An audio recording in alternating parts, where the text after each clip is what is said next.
Vous avez organisé la première édition du festival Aloko de Dakar.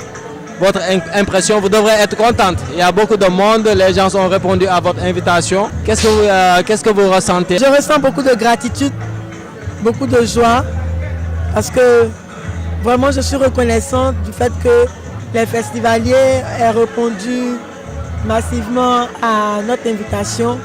C'est vrai qu'on est passé par des canaux qui ne sont pas, enfin de nouveaux canaux de communication. Les canaux traditionnels, on ne les a pas utilisés comme on aurait souhaité les utiliser, mais ça n'a pas empêché que le festival se tienne et que l'ambiance qu'on voulait soit manifeste. Donc je suis vraiment contente de cette édition. Voilà. Qu'est-ce que les exposants ont proposé? Ils ont proposé une gastronomie typique, atypique. Le Cap-Vert a proposé du cachupa. Le Sénégal a proposé aussi du tchèp. Le Togo a proposé de la kassa, de la blo.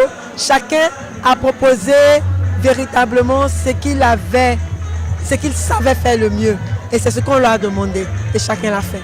Aujourd'hui, vous êtes satisfait par rapport à l'attente, par rapport à l'événement pour cette première édition? Pour l'école nationale qui a animé le panel, c'était vraiment fort. Pour Kumwa qui a animé le panel, pour Puma qui a animé le panel, c'était vraiment fort, c'était vraiment important. Il y a des choses qu'on a appris, qu'on ne savait pas. Et pour moi, c'était quelque chose de bien, parce que ça nous a apporté quelque chose de nouveau. Bon, derrière le côté communication, le côté vente même des restaurants africains, il s'est trouvé qu'il y a la joie. Il y a la joie.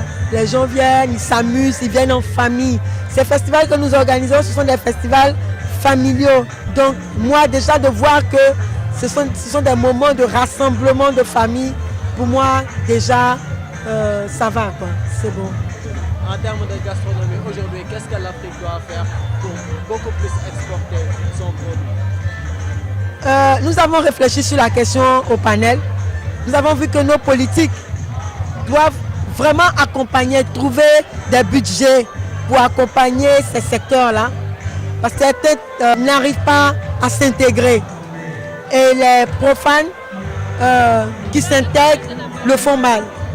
Donc, même si les acteurs économiques que nous sommes organisons certains débats, attirons l'attention des opérateurs du secteur à s'améliorer, on a besoin de nos politiques pour que les choses puissent avancer et avancer considérablement.